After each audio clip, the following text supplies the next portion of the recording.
हैं आप सब लोग। उम्मीद है शानदार जिंदाबाद जबरदस्त होंगे और आपकी तैयारी बहुत ही बेहतरीन चल रही होगी, ऐसी आशा करता हूं, उम्मीद करता हूं। आज है हमारी एसएससी जीडी 2027 पर एक बहुत ही बेहतरीन सी वीडियो, जिससे आपको बहुत क्लैरिटी आएगी बच्चों। जिसमें बहुत सारे बच्चे लास्ट तक ये फंसे रहते हैं कि मुझे अपना गोल तो दिख रहा है कि मुझे यहाँ ये बनना है, या एसएसएफ लेनी है, सीआईएसएफ लेनी है, आईटीबीपी लेनी है। सबकी अपनी अपनी अलग अलग चॉइस है, लेकिन गोल तो मुझे मालूम है, लेकिन रास्ता कैसे वहाँ तक पहुँचा जाएगा, बस इस पर गाइड करने वाला कोई हो तो मैं वो पूरा रास्ता आपके लिए साफ करने आया हूँ, ताकि एक क्लैरिटी रहे कि इस बार सिलेक्शन हमारा जरूर हो। वैकेंसी चाहे जितने भी आए, एक पोस्ट मेरी हो, इसके लिए मैं आज आया हूं। और बच्चों अभी से देखिए, कुछ लोग तो कहेंगे सर फॉर्म आएंगे तब से हम आपकी स्ट्रेटजी फॉलो करेंगे, या तब से हमें इस बात पर सोचना चाहिए। पर मैं कहता हूं नहीं, जब आपके पास समय है, देखिए आज से 3 महीने बाद सही फॉर्म आ जाएंगे। आज से सही 3 महीने के अंदर आपके फॉर्म भरने शुरू हो जाएंगे। लेकिन ये जो 3 महीने हैं, इनको कौन अपना सबसे बेहतर यूज करेगा, उसका सिलेक्शन सुनिश्चित होता है। क्योंकि जब फॉर्म आएंगे अक्टूबर से, तब तो हर एक बच्चा पढ़ ही रहा होगा। कौन नहीं पढ़ता फॉर्म आने के बाद, बताओ आप। 2 से ढाई महीना आपके एग्जाम के लिए मिलेगा। 60 से 70 दिन, 2 से ढाई महीने का मतलब, क्या 60 से 70 दिन में आप सिलेक्शन सुनिश्चित कर सकते हो अपना? कभी नहीं कर पाओगे, क्योंकि जितना कंपटीशन एसएससी जीडी में बढ़ता जा रहा है। मैं मानता हूं कुछ स्टेट्स का बहुत कम पे सिलेक्शन हो जाता है, लेकिन उन स्टेट्स में भी अब कट ऑफ लगातार बढ़ रही हैं। और कुछ हिंदी भाषी स्टेट्स को देखो तो इनका कंपटीशन चरम पे था पहले से ही, और अब भी बढ़ता ही जा रहा है। हालांकि अच्छी बात यह है कि इन स्टेट्स में अपने अपने स्टेट की वैकेंसीज रेगुलर चल रही हैं, इस वजह से थोड़ा कंट्रोल भी है। अगर ये स्टेट पुलिस की वैकेंसीज हिंदी भाषी स्टेट में ना आए ना, हरियाणा में ना आए, एमपी में ना आए, यूपी में ना आए, राजस्थान में ना आए, इन सब में आ रही है, बिहार में ना आए, तो ये कट ऑफ कहां पहुंच जाएगी आप कल्पना नहीं कर सकते। लेकिन अच्छी बात यह है कि इस साल भी वहां वैकेंसीज है सब जगह, या तो वैकेंसीज निकली हुई है या वैकेंसीज आने की इन स्टेट्स में उम्मीद है। तो इसलिए एसएससी जीडी थोड़ा कंट्रोल में रहता है। और इस बार अच्छी बात क्या है कि एसएससी जीडी की वैकेंसीज भी काफी अच्छी बताई जा रही हैं अब तक। ठीक है, आगे अगर मैं बात करता हूं बच्चों कि इस बार एग्जाम में बड़ा बदलाव क्या होगा, तो अगर मैं बात कर लेता हूं कि इस बार जो बड़ा बदलाव है वो मैथ्स में, बिल्कुल फ्री। कि इस बार एग्जाम में बड़ा बदलाव क्या होगा, तो अगर मैं बात कर लेता हूं कि इस बार जो बड़ा बदलाव है वो मैथ्स में या रीजनिंग में, इन दोनों में बच्चों को परेशान कर रहा है। कि बड़ा बदलाव होने की संभावना यह है कि इन दोनों के 20-20 क्वेश्चन आते हैं, और अगर इन दोनों को 15 क्वेश्चन सोच के देखो कि क्या मैथ्स के आप कर भी पाओगे, 15 मिनट में 20 क्वेश्चन क्या आप रीजनिंग के कर भी पाओगे? अब यहां 2 संभावनाएं हैं, मैं पहले भी कह चुका हूं कि या तो ये होगा या पहले वाला होगा।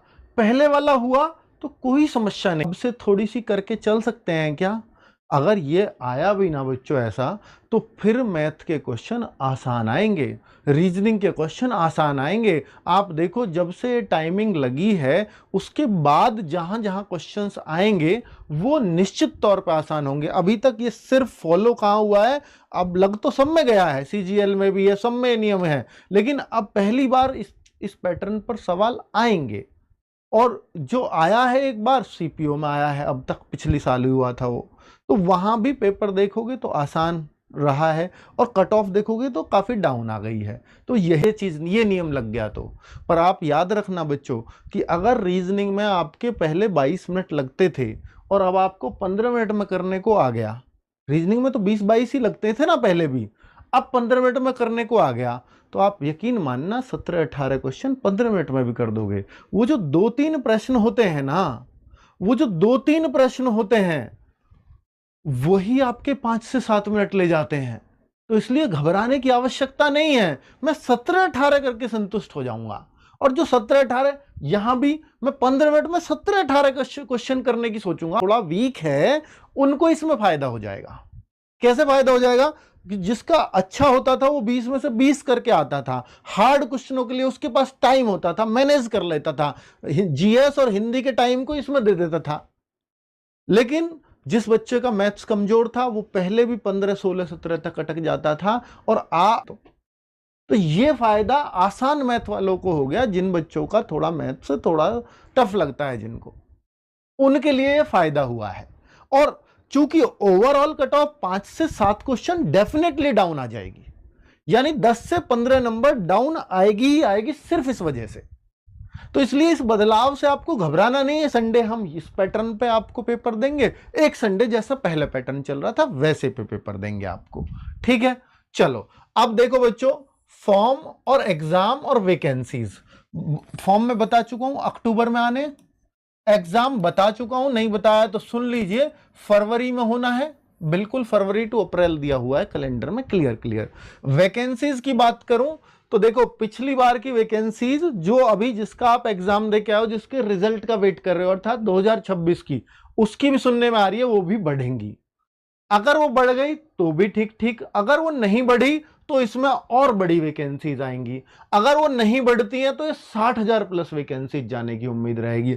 अगर वो बढ़ गई तो 50,000 इसकी कहीं भी फिर भी नहीं गई, क्योंकि इसमें जो बटालियन बड़ा फिक्स है, वो हर 5 सालों तक वो 14,000 वैकेंसीज आनी ही आनी है, ये क्लियर हो चुका था। तो इसलिए मैं कह रहा हूं कि 50,000 के आसपास वैकेंसीज निश्चित है। 60 होंगी, 65 होंगी, ये टाइम बताएगा। मैथ्स, रीजनिंग और हिंदी में बदलाव बच्चों, इस बार जो हुआ ना, मैथ, रीजनिंग और हिंदी में बदलाव देखने को मिला। क्या मिला? जैसे मैथ्स ऐसा ही था, ऑलमोस्ट उतना ही बच्चे करके भी आए, लेकिन प्रिज्म और पिरामिड के क्वेश्चन डाल दिए गए और वो लगभग हर सेट में थे, बहुत आसान थे, फॉर्मूला बेस्ड थे। लेकिन 3D में प्रिज्म पिरामिड कोई नहीं पढ़ के जाता जीडी में, पर अब पढ़ के जाने पड़ेंगे। रीजनिंग में कैसे टफ किया गया, कैलेंडर क्लॉक सालों से नहीं पूछे, इस बार वो भी पूछ डाले। कैलेंडर क्लॉक को कोई तो बच्चे मैथ्स में गिनने लगे थे, कई सारी बुक्स में मैथ्स में आने लगा था कैलेंडर क्लॉक, लेकिन अब रीजनिंग में वो पार्ट बना दिया। और रीजनिंग में कोई बच्चा अब इनको पढ़ के जाता नहीं था, एसएससी ने एकदम सॉक्ड कर दिया, क्योंकि ना एसएससी सीजीएल में पूछा जा रहा था, ना सीएचएसएल में, ना सीपीओ में, ना सिलेक्शन पोस्ट में, ना स्टेनो में, कहीं नहीं पूछा गया, सीधा जीडी में पूछ लिया। तो ये बच्चों के लिए शॉकिंग था। हालांकि बच्चों क्लॉक कैलेंडर जो पढ़ते थे वो पूरे में से पूरे रीजनिंग करके भी आए। अब मैं हिंदी की बात करता हूं। जो पुलिस से संबंधित शब्दावली पूछ ली, प्रशासनिक शब्दावली के 2-2, 3-3, 4-4 प्रश्न तक डाले गए, पत्राचार से संबंधित प्रश्न डाले गए, वो स्पेशली शब्दावली के प्रश्न थे जिन्होंने बच्चों को परेशान किया। ऐसे कितने थे? 2 से 3 प्रश्न, कुछ 1-2 प्रश्न संधि के डाल दिए गए, बच्चे उनसे परेशान रहे। बाकी बच्चा इसमें उम्मीद करता है या तो मैं 19 करूं या 20 करूं। ये सब ऐसा सब्जेक्ट है कि कुछ कहीं भी कुछ हो जाए, ये तो पूरा ही होगा। अब इसमें बच्चों को 16-17 नंबर मिले एवरेजन, 2026 में जब आएगा रिजल्ट आप देख लेना, 16-17 बच्चों के नंबर, तो बच्चे इससे बड़े दुखी। वैसे तो 20 में 16-17 ठीक है, लेकिन हिंदी में 16-17 एक्सेप्टेड नहीं है उनको, और ना होने चाहिए, क्योंकि हिंदी तो आपको पूरा ही करना चाहिए। अब ये जो पुलिस प्रशासनिक शब्दावली आई, ये इसलिए डाली जब वहां पर वो बोलते हैं ना कि जब पुलिस की भाषा में या जब ट्रेनिंग करते, भैया वो सम्मन उनको देना, जी सम्मन को हिंदी में क्या कहें, ये यहाँ के बच्चों ने चलाया यार। तो उन्होंने पूछ लिया सम्मन की हिंदी बताओ, जो कोर्ट के सम्मन होते हैं। मतलब यहाँ का बच्चा क्या होता है जो हिंदी भाषी स्टेट, अजी से हिंदी में बताओ। तो उनको लगा यार ये बच्चे पूरे हिंदी ओरिएंटेड होकर के आए हैं, थोड़ी सी तो अंग्रेजी इनको जाननी पड़ेगी, वरना तो मेरे हर चीज को मतलब फिर ये हिंदी पूछेंगे। और हम और वास्तव में फौज में उन भाषाओं, उन शब्दों को हिंदी में बोला ही नहीं जाता, उनको उनकी हिंदी नहीं पता, तो इनको यार कम से कम इतनी अंग्रेजी तो आनी चाहिए। तो ऐसे शब्द उन्होंने बनाए कि भाई हाँ ये जो है आप हिंदी के इनके उसमें डाल दो, जिससे एक क्लैरिटी रहेगी। अब निश्चित है कि ये हर बार पूछा ही जाना है, हर बार पूछा जाना है, इसको कोई नहीं रोक सकता, ठीक है। रिकॉर्डेड नहीं है भाई, लाइव है। जीएस को तैयार कैसे करें, ये एक बड़ा सवाल है कि सर देखिए बच्चे, इसके लिए आज भी आप सवाल पूछ लो, अगर मेरी स्ट्रेटजी आपने फॉलो कर ली तो आप जीएस से हमेशा के लिए फ्री हो जाओगे, और अगर नहीं की तो यकीन मानना कि एग्जाम का 1 महीना बचे या 2 महीना बचे या 10 दिन बचे या 5 दिन या 1 दिन, बस इसी बात से परेशान रहोगे, सर जीएस को कैसे करें।